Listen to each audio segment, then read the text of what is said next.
talking to Yoko. Yoko? Oh, no. Miss Yoko. It's like a sculpture. And then the sculpture starts to move, you know. It's go through an incredible, interesting changes. The incredible changes that you're going through and all that is life, you know. And the sky is very permanent, not changing. And we change. And that sort of like a relationship is very interesting. Life is too complex, so it's almost confusing, you know, and I'm trying to clear it. Simplicity and complexity is not the way I would explain it. It's just human life.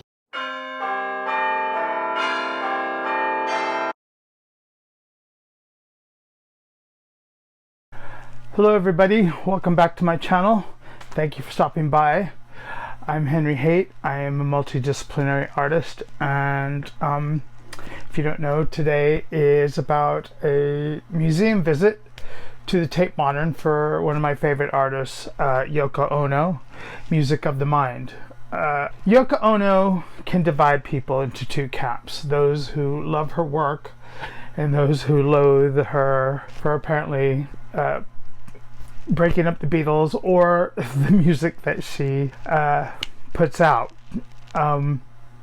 It's not for everybody, but the whole thing is that the work that Yoko Ono does is deeply rooted in the Fluxus movement that was founded by the Fluxus artist George Machunis.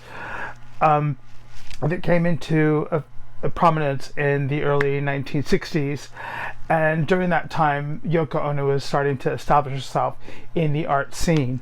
The reason that I love Yoko Ono's work is that her work instructs you to use your imagination, and this is where the irony is, I don't like a lot of cerebral art where I have to think. But with Yoko Ono's work, she instructs you to imagine yourself somewhere doing anything at any time, and invoking your imagination, which is in part Fluxus, because it's a art that can be created anywhere, at any time with anybody.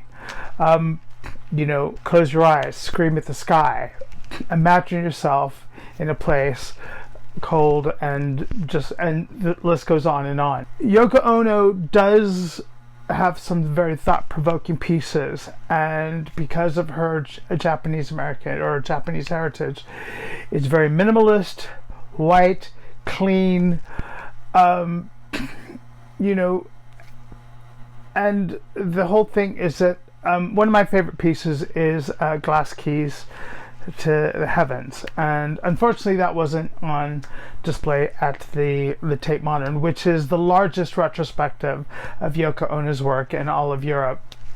Earlier, about 12 years beforehand, I did see a show at the Serpentine Gallery.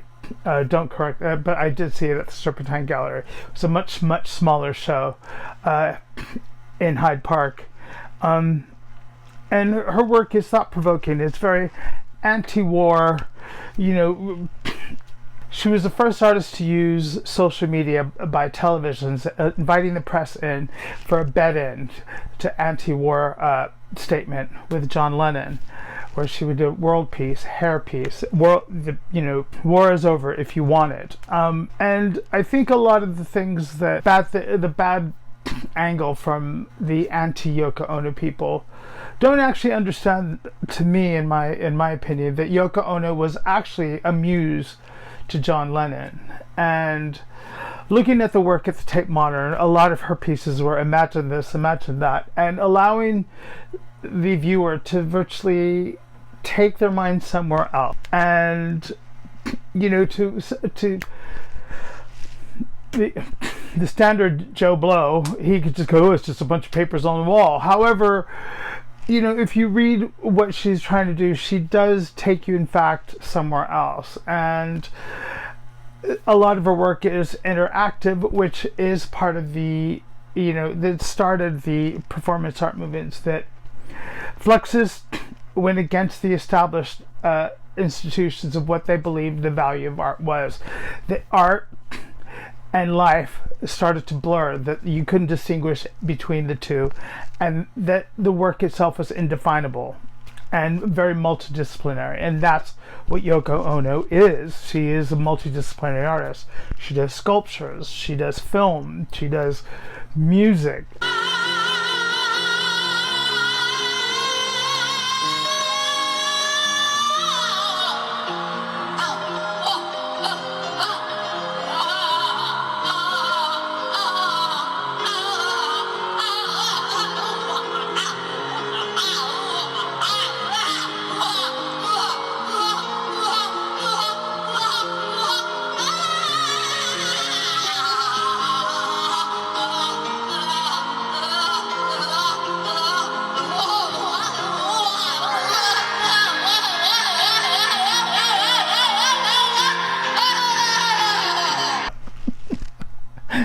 Every time I see her perform Katy Perry's Firework, I know Judy Tenuta famously once said this thing. Oh, Yoko Ono. Oh, Yoko! Oh, this is funny. I was doing a show at Caroline's Comedy Club, and unbeknownst to me, one of her guitar players was in the audience. And he comes up to me after the show and he says, "Oh, I saw what you did about Yoko." And she.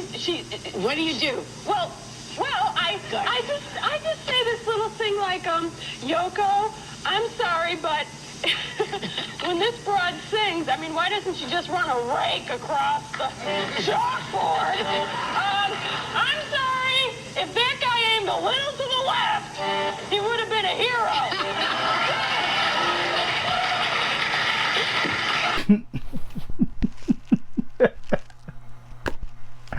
The whole thing is that I think that Yoko Ono's work has a lot of validity and weight into it, and it allows you to become part of the work. And this time I did the bag piece, which I loved. And one of my favorite interactions was the actual nail on the wall, the nail paintings. And the other one was the handshake paintings, where you stick your hand and you virtually shake the hand of a stranger. And when I switched with the person on the opposite side of the canvas, I was there for and I timed it on my phone, 110 seconds before someone walked over and shook my hand. And the adulation of just that one interaction with a random stranger in a gallery sparked joy, like screw Marie Kondo. But if you ask me, Yoko Ono is the original spark joy woman. But it was such a simple act that brought such a great feeling. And again, that's what art does, is it makes you feel something, or reactionary to a work. And with that, I'd like you to have a look at the work of Yoko Ono.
tried to walk across the lake. Of course it was winter, when all this was ice. That's a hell of a thing to do, you know. They say the lake is as big as the ocean. I wonder if she knew about it.